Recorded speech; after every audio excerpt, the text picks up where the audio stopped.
La neurologie est la discipline médicale qui prend en charge les maladies du système nerveux.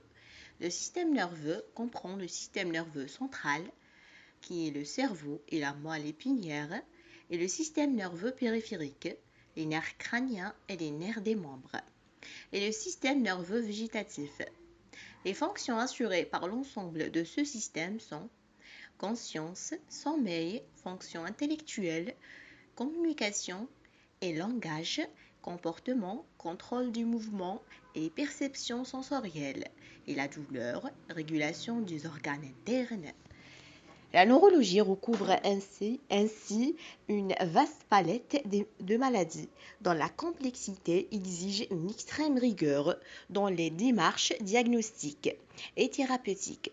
L'écoute attentive du patient et de son entourage permet de recueillir des indices qui guideront l'examen clinique, étape primordiale du diagnostic en neurologie.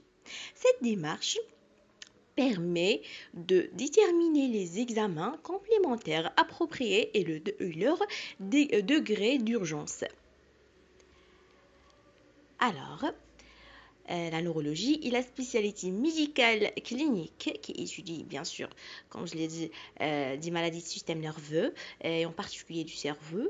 Alors, cette spécialité médicale s'est séparée de la psychiatrie au XIXe siècle avec l'école de Charcot. Le terme de neurologie est introduit dans le vocabulaire médical par le médecin anatomiste anglais Thomas Willis. Okay, so on a des divers symptômes et des signes cliniques et syndromes neurologiques sont répertoriés dans la catégorie de la sémiologie neurologique. Le tableau ci-dessous, on donne quelques exemples. On a les signes cliniques et les syndromes neurologiques.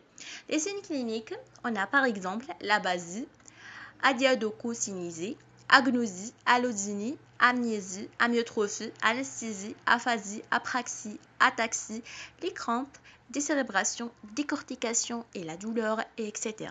Et les syndromes neurologiques, on trouve le syndrome cérébelleux, syndrome confusionnel, syndrome extrapyramidal, le syndrome frontal, le syndrome de Korsakoff, le syndrome malin des neuroleptiques, on a le syndrome médulaire, le syndrome méningé, le syndrome myogène qui s'intéresse aux muscles et le syndrome neurogène périphérique, etc. Les explorations en neurologie. Électroencéphalographie, qui est l'EEG. Électromyogramme, l'IRM cérébral ou bien médulaire, scanner cérébral ou bien médulaire, la ponction lombaire et l'artériographie des vaisseaux cérébraux, des troncs supra-aortiques, des vaisseaux du cou et de la nuque et artériographie médulaire. L'échographie Doppler des vaisseaux du cou et de la nuque et Doppler transcrânien. Biopsie musculaire, des nerfs sensitifs et des glandes ou bien des glandes salivaires. Merci, je vous souhaite beaucoup de courage.